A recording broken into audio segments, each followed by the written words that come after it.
આજનો મારો વિષય છે પ્રાચીન શિક્ષણ. પહેલાના તપોવન ગુરુકુળ કેવા હતા તેના વિશે આજે હું વાત કરીશ. વૃક્ષના જળ મૂળને જો પાણી આપીએ તો વૃક્ષના ઊંચા ઊંચા ભાગો સુધી તેને પોષણ મળે છે. તેવી જ રીતે સમાજની અર્થવ્યવસ્થા, શાસન વ્યવસ્થા, કુટુંબ વ્યવસ્થા, ન્યાય વ્યવસ્થા વગેરે બીજી બધી જ વ્યવસ્થાઓને જો પોષણ આપવું હશે તો તે બધાની મૂળ જળ એટલે કે શિક્ષણ વ્યવસ્થાને પોષણ આપવું પડે છે. અને આ જ કામ આપણે પહેલાના તપોવન અને ગુરુકુળ કરતા. ગુરુકુળ શિક્ષા પદ્ધતિ બંધ થવાને કારણે સમાજ અને પરિવારની સાથે કેવી રીતે રહેવું તેનું વ્યવહારિક શિક્ષણ આપવાનું બંધ થઈ ગયું અને તેના પરિણામે અત્યારે સ્વતંત્રતાના નામે સ્વચ્છંદતા દેખાય છે. આ સ્વચ્છંદતા પહેલા વિદેશોમાં તો દેખાતી જ હતી, પરંતુ હવે ભારતમાં પણ દેખાય છે. ગુરુકુળ શિક્ષા પદ્ધતિ, આમાં મુખ્ય 4 શબ્દો છે, જેમાંથી પહેલું એટલે કે ગુરુ. આ શબ્દ પરથી ખબર પડે છે કે આ શિક્ષણ પદ્ધતિના કેન્દ્ર બિંદુ જ ગુરુ હતા, જેમાં ટ્રસ્ટી કે સરકાર જેવું કશું જ નહોતું.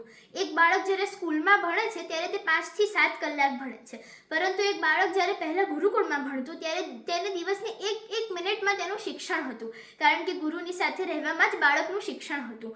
સવારે ઉઠવાથી લઈ રાત્રે કેવી રીતે સૂવું તે પણ ગુરુ જ બાળકને, શિષ્યને શીખવાડતા. અને તેથી જ અત્યારની કથિત મેકોલે પદ્ધતિમાં એક વિદ્યાર્થી 18 વર્ષ ભણ્યા પછી પણ 1 થી 2 વિષયોમાં જ ડિગ્રી એટલે કે માસ્ટરી પ્રાપ્ત કરી શકે છે, પરંતુ ગુરુકુળમાં એક વિદ્યાર્થી 12 વર્ષ અધ્યયન કર્યા પછી 18 વિષયોમાં ડિગ્રી પ્રાપ્ત કરવા સક્ષમ બની જાય છે. બીજો શબ્દ છે કુળ, જે આવાસીય શિક્ષણ પદ્ધતિને સૂચિત કરે છે. આવાસીય શિક્ષણ પદ્ધતિ તે એક આદર્શ પદ્ધતિ છે, કારણ કે તે જીવનથી સંબંધિત છે. ત્રીજો શબ્દ છે શિક્ષા. શિક્ષણમાં એટલી તાકાત છે કે કોઈ પણ રાષ્ટ્રએ જો યુગો સુધી પરતંત્ર કરવું હોય તો તેની શિક્ષણ વ્યવસ્થા પરાધીન કરી દો, અને આ જ રાજનીતિ અંગ્રેજોએ અપનાવી.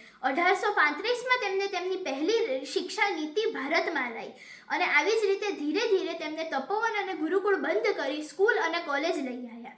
પણ તે વખતે કોઈએ ન વિચાર્યું કે પૂર્ણ પુરુષોત્તમ હોવા છતાં પણ કૃષ્ણ ભગવાન તે સાંદીપની ઋષિના આશ્રમમાં તેમની સાથે તેમના ગુરુકુળમાં જ ભણ્યા છે. અને ભગવાન શ્રી કૃષ્ણ જ ગીતામાં કહે છે, મમ વર્તમાન વર્તન્તે મનુષ્યાઃ પાર્થ સર્વશ. મારા રસ્તે ચાલનાર લોકો જ મનુષ્ય છે, બાકી બધા મનુષ્યો નથી. આવું ભગવાન ગીતામાં કહે છે. ભગવાનના રસ્તે ચાલવું એટલે ભગવાનના માર્ગનું અનુસરણ કરવું. ભગવાને કહ્યું છે તે જ કરવું, અને ભગવાન તે ગુરુકુળમાં ભણેલા છે. તેથી આપણે જો મનુષ્ય બનવું હોય તો આપણે પણ ગુરુકુળમાં જ ભણવું જોઈએ. શિક્ષણ તે પંચકોશીય વિકાસ આધારિત હોવું જોઈએ. રામ રાજ્ય તે પણ ભારતીય શિક્ષણ પદ્ધતિનું જ પરિણામ છે. ચોથો શબ્દ એટલે કે પદ્ધતિ.